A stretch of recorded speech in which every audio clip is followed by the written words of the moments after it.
لقد كفر الذين قالوا إن الله ثالث ثلاثة وما من إله إلا إله واحد وإن لم ينتهوا عما يقولون ليمسن الذين كفروا منهم عذاب أليم۔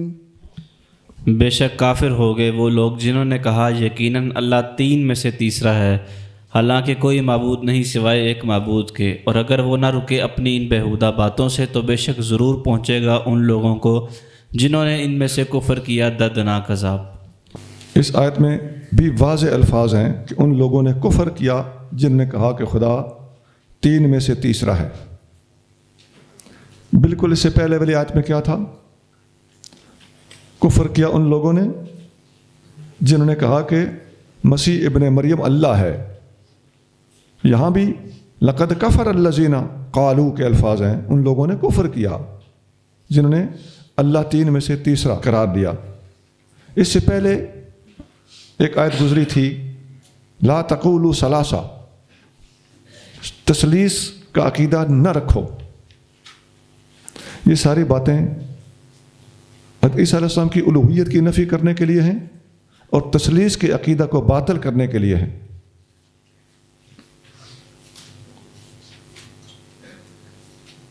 آگے فرمایا وما من الہ الا الہ واحد، ایک واحد معبود کے سوا اور کوئی معبود نہیں ہے۔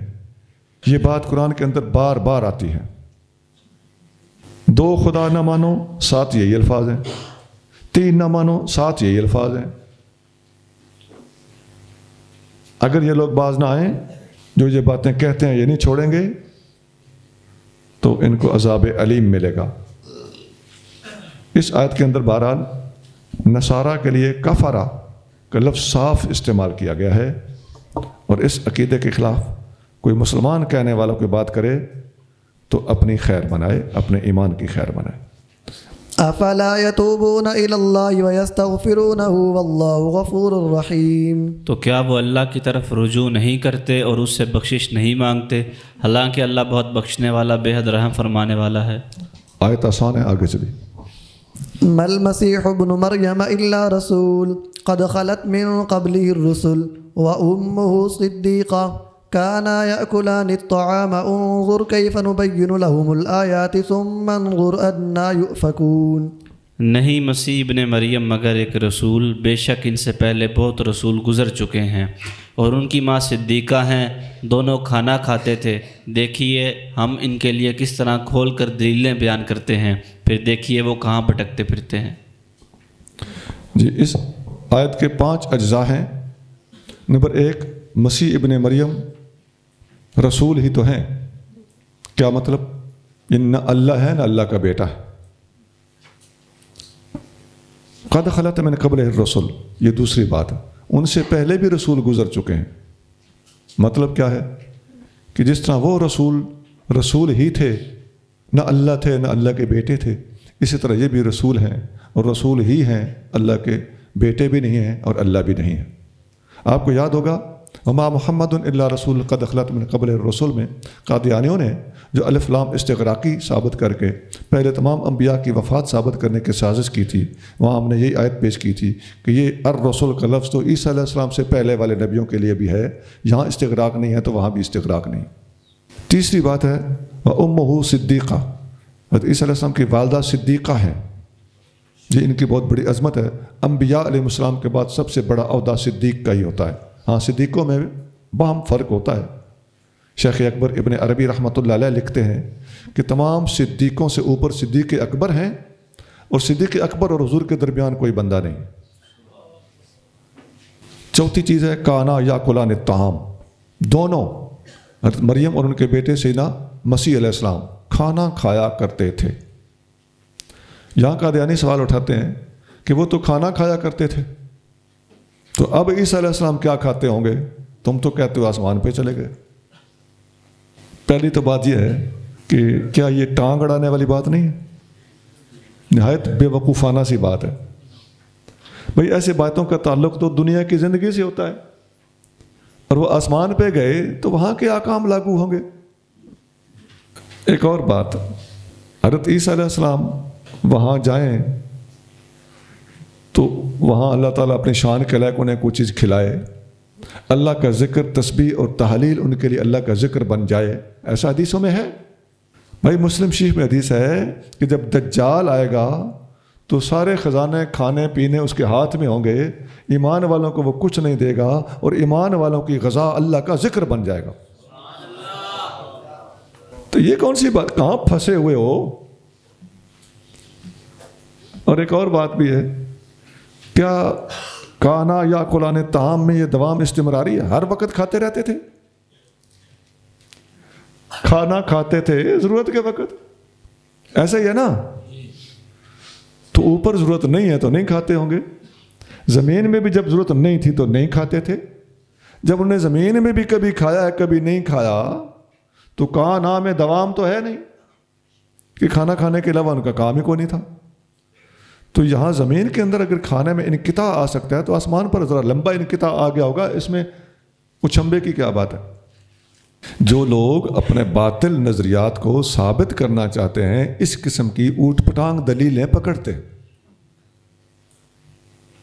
پانچویں بات ہے انظر کیف نبین لهم الآیات ثم منظر انا یؤفکون، اے محبوب دیکھیے ہم کس طرح اپنی آیتیں ان کے سامنے واضح کر کر کے بیان کر رہے ہیں، اور یہ کدھر منہ اٹھا کے جا رہے ہیں۔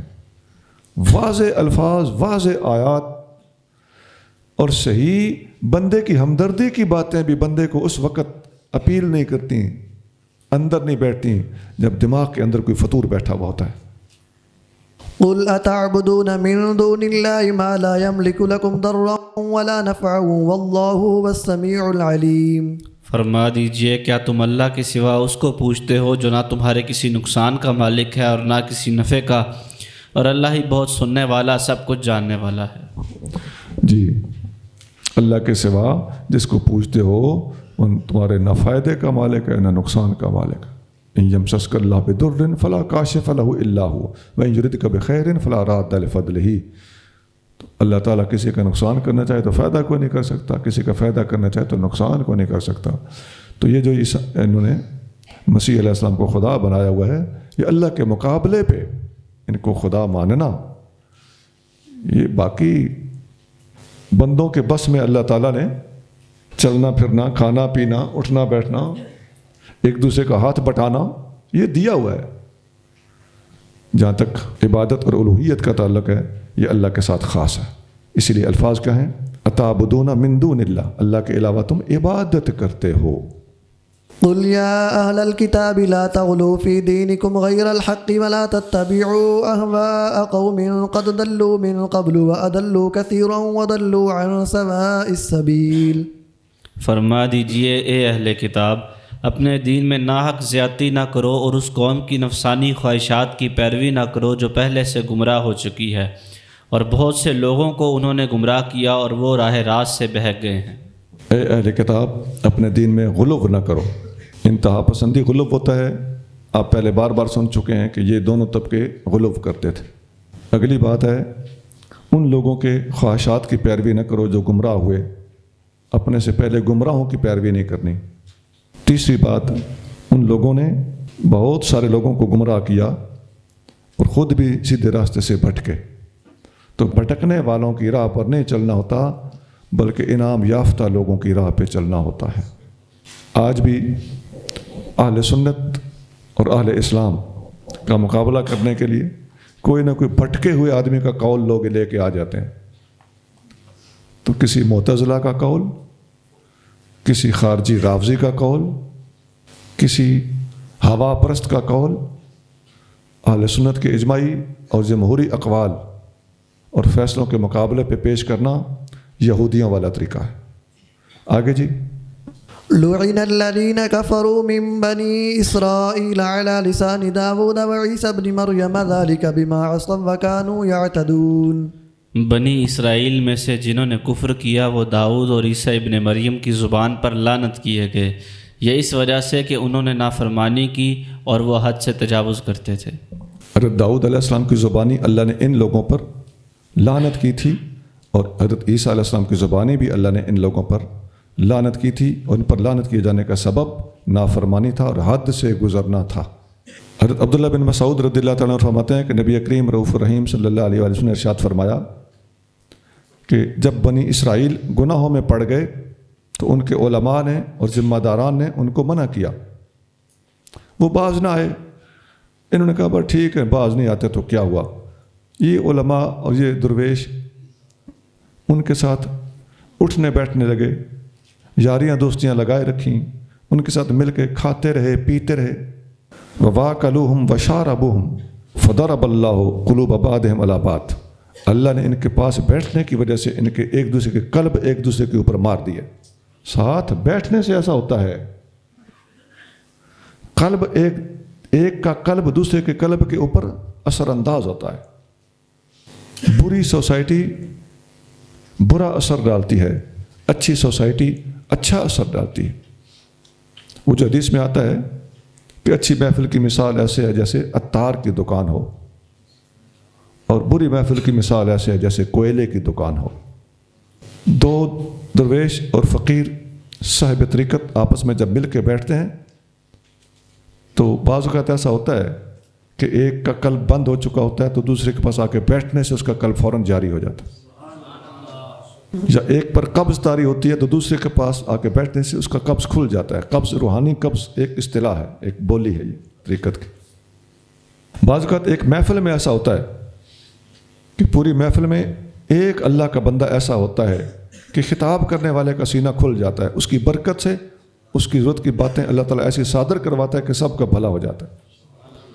اس کے برعکس ایسا ہوتا ہے کہ ایک ایسا بندہ آ جاتا ہے جو سخت دل والا ہے، فسق و فجور والا ہے، اللہ کا دشمن ہے، وہ پوری محفل کے فیض کو روک دیتا ہے۔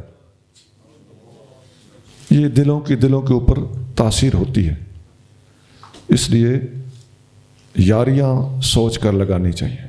لوگ کہتے ہیں جی اپنا عقیدہ مضبوط رکھنا چاہیے، کچھ بھی نہیں ہوتا۔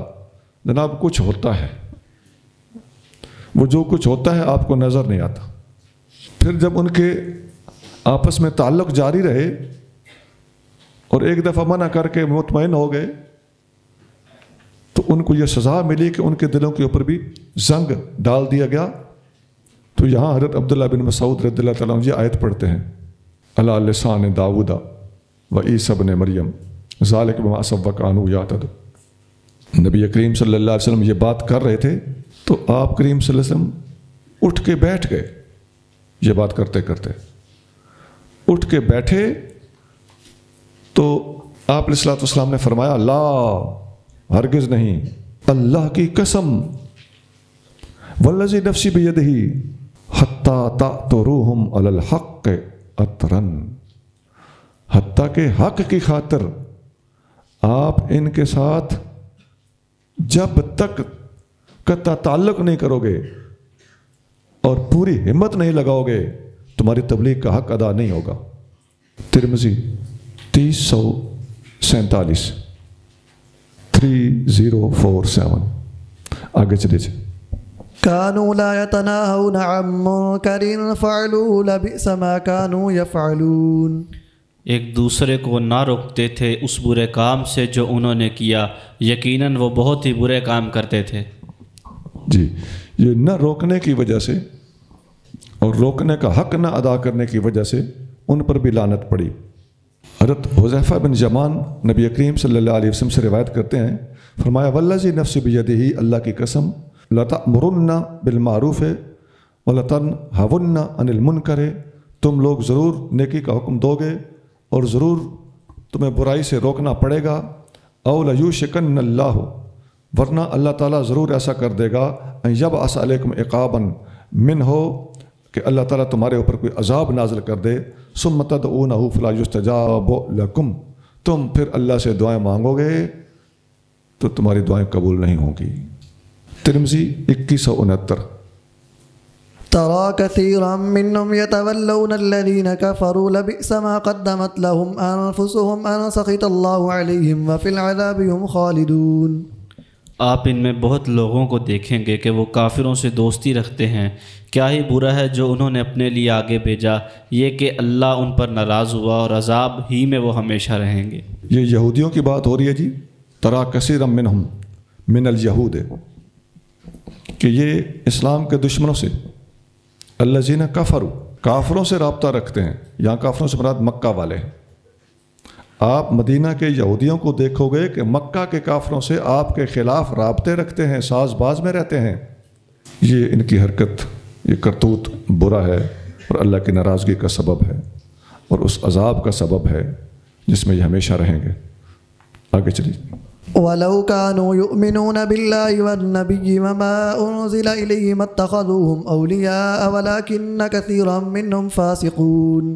اور اگر وہ ایمان لے آتے اللہ پر اور اس نبی پر اور اس پر جو نبی کی طرف اتارا گیا تو کافروں کو دوست نہ بناتے، لیکن اکثر ان میں سے نافرمان ہیں.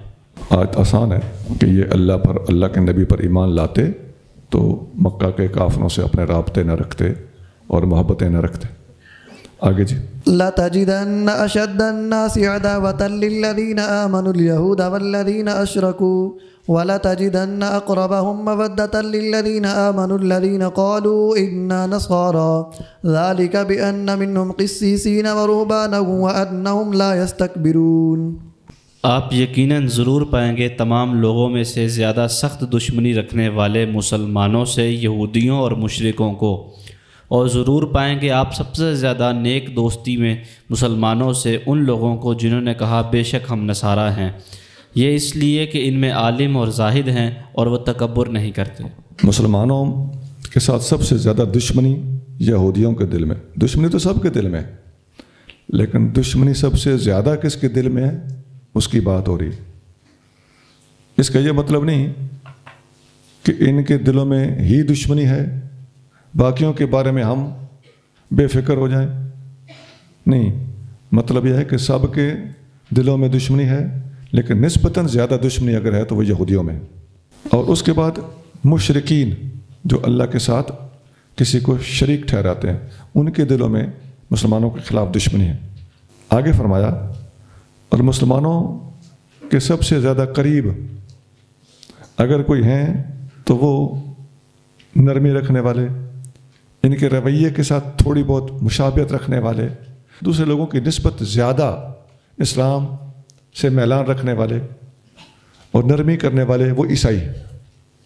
یہ یہودیوں کے مقابلے اور مشرکین کے مقابلے پہ بات ہو رہی ہے، ورنہ جو اٹ سیلف مخالفت ہے وہ سب میں پائی جاتی. اس کی وجہ کیا ہے؟ فرمایا اس لیے کہ ان کے اندر درویش لوگ بھی ہیں، رہبان بھی ہیں، اور ان لوگوں میں تکبر تھوڑا ہے. ان میں بہت سے لوگ تارک دنیا ٹائپ ہوتے ہیں اور ان کے اندر تکبر نہیں پایا جاتا. آپ جانتے ہیں کہ قرآن کی اس آیت کی بالکل تصدیق حدیثوں سے ہو رہی ہے. ہرقل کون تھا؟ عیسائی. نبی پاک کے بارے میں کتنا مثبت سوچا اس نے. کبھی کسی یہودی نے ایسا نہیں سوچا. وہ اندر رہ کے بھی ٹانگ اڑاتے رہتے تھے. اس نے دور بیٹھ کے بھی حق بات سنی، سب کا کتابوں کے ساتھ ٹیلی کیا، حضور صلی اللہ علیہ وسلم کی عظمت کا اعتراف کر دیا. نجاشی کون تھا؟ عیسائی تھا.